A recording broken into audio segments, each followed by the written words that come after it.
Is good, yo? It's your boy Ty back here with another video, and in this video today, guys, we're going to be going over the new shades of cards added to NBA 2K23 MyTEAM today. Now, sometimes these evos take a little bit. Oh, they're already here. Perfect. Never mind. The evos are already here, and we're moving and grooving today for this video. Now, before we dive any further into that, if you're new to the channel, make sure to smash that subscribe button as we're on the road towards 110,000 subscribers. We're going to start off with Danny Green, then go through all the shades of players, then Elgin Baylor, DeAndre Jordan, and Ja Morant. So for Danny Green, he's 6'6". The first thing I notice and love about Danny Green is he's got an 82 speed.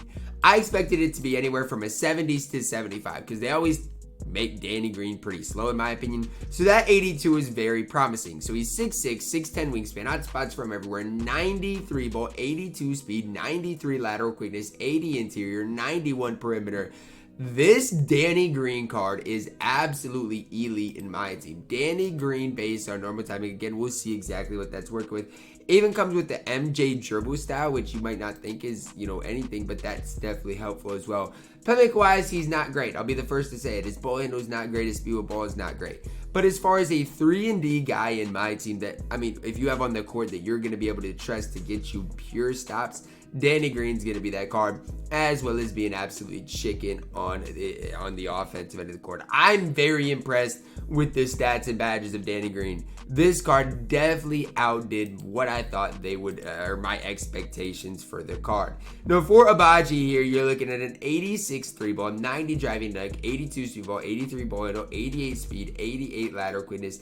The interior is a little bit concerning at a 69, but the 88 perimeter definitely is helpful. Hall of Fame catch and shoot.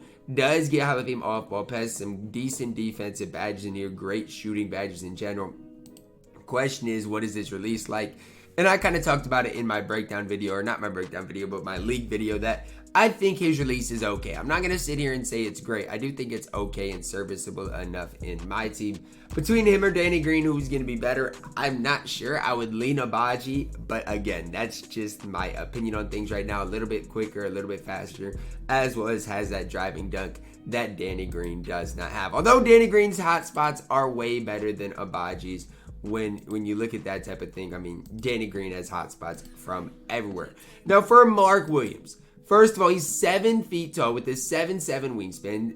All the way evoed up, you're looking at a 65 speed, 60 lateral quickness. That's not great, okay? And I'm not trying to say that's horrible, but it's probably not as good as I expected. Does get vice grip, which is a good badge. Defensively, he is okay. Now, I'm going to make a comparison to this card right here because a lot of people are using and liking Tyson Chandler. And you guys might be asking, Ty, who's the better overall card? Give me Tyson Chandler by a pretty wide margin. I just think Tyson Chandler outdoes Mark Williams in basically every single area, every part of the game. It's just that simple. Even with him being all the way evoed up, you look at the speed, the lateral quickness, they're just not nearly as good as Tyson Chandler. Now, badge-wise, he probably competes pretty well. His player model might make up for it, but his stats and badges to me aren't as impressive as I thought they would be. Jaden Ivey up next, another guy with a pretty decent enough release in my team. 2 Hall of Famers, 16 on gold, 11 on silver with 2 bronze badges. Only a 77 3-ball, which is not great, but you can green with that nonetheless. 85 driving dunk, 92 ball handle, 92 speed, acceleration, 83 lateral quickness is not great. Defensively, going to struggle a little bit. Obviously, playmaker-wise is solid. Shooting-wise is okay. Finishing-wise is great. Again, Jaden Ivy base, normal timing, MJ dribble style, Kobe size of escape, Dame moving behind the back. Here's the deal, okay? Ultimately, Jaden Ivy has some things going for him. I'll say that. Jaden Ivey is not bad at all, but is he great?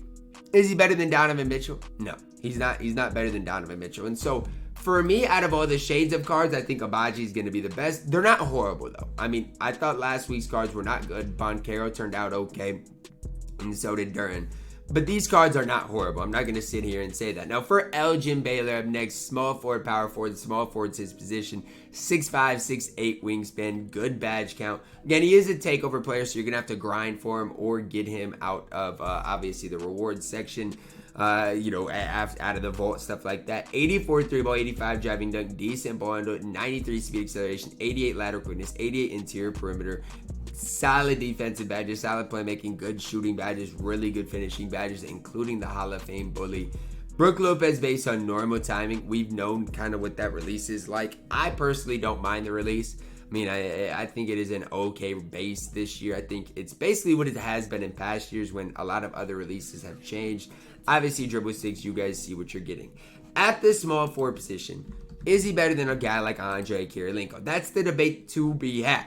Now, in my opinion, I think it's close. I would give maybe the slight edge to Elgin Baylor. No, AK is obviously a lot taller, maybe going to compete better. For people that don't have all day to grind, I would say Elgin Baylor may not be worth it. Now, if you're comparing these guys right here, I know Iggy's a harder grind, but Iggy's better than Elgin Baylor, and that's kind of what I'm getting at here is if you have time to get Elgin Baylor, awesome. I would recommend you do. If you don't, I mean, don't waste your time on this when you could just be grinding the game, getting some MT, stuff like that. Elgin Baylor's good, probably a guy I'm gonna grind for, but he's not worth like losing sleep over or anything like that. DeAndre Jordan up next, 6'11", 7'6" wingspan.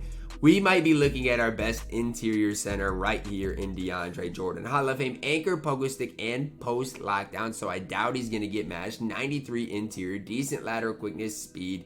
Obviously not going to be able to shoot. We knew that going into it. But again, how does he compare to a guy like Tyson Chandler? That's what we really have to ask ourselves. Speed, way better. Lateral quickness, a little bit worse. Obviously, stats, you can go either way with it. DeAndre's a little better rebounder. Badge-wise, this is where I think DeAndre Jordan has the advantage with Hall of Fame post, lockdown, and pogo stick, as well as having a lot of these gold badges that Tyson Chandler has on silver. I just think that's where DeAndre Jordan has the slight advantage, as well as some more finishing badges. Is it that big of a difference? No. Am I paying that much MT for DeAndre Jordan? No. But objectively, guys, he might be your best inside big right now in my team. And last, but certainly not least, we do see Pink Diamond Ja Morant. And just looking at the badge count, I am stunned. You're looking at a guy all the way upgraded with the applied badges. You are probably looking at 38 gold badges, if my math goes out correct, with 5 on Hall of Fame, which is a pretty solid badge count. 86 3 ball is ridiculous. 95 driving dunk, 94 speed ball, 95 ball, 95 speed acceleration, 87 lateral quickness. His interior is not great, but that's really the only downfall of this card. I know he can't get limitless range. That badge is overrated anyways. Agent 3 again, amp can't get some maybe important badges, but you give him blinders, claymore, maybe off-ball pest, ankle braces, badges like that, as well as vice grip. This Ja Morant card is going to be him. I know his strength's low. I know his interior is low. That stuff matters. I'm not saying it doesn't. But what Ja Morant is going to give you on the court is probably going to be the best point guard in the game. Now, that I'm saying probably because people might like Donovan Mitchell over him. Some people still might prefer their Derrick Rose. To me, he's got Hall of Fame quick first step. He's got every playmaking badge in the game. Finishing-wise, he is absolutely elite. I personally think it's going to be tough to beat this Pink Diamond Ja Morant card in general. That's my opinion on things. And Ja Morant is the card I'm most excited about. So how I'd rank these cards overall today. Ja Morant, the best card. Elgin Baylor, probably the second best. DeAndre Jordan, the third best. Then I go Ochai Agbaji, the fourth. Probably lean Mark Williams 5, Danny Green 6 with Jaden Ivey 7. But I will say, I don't think there's a bad card in this type of a drop today. That's going to wrap it up for my video today, guys. Let me know your thoughts down below in the comments, guys. Drop a like on the video, subscribe if you are new. And as always, man, I love you guys. And have a blessed day.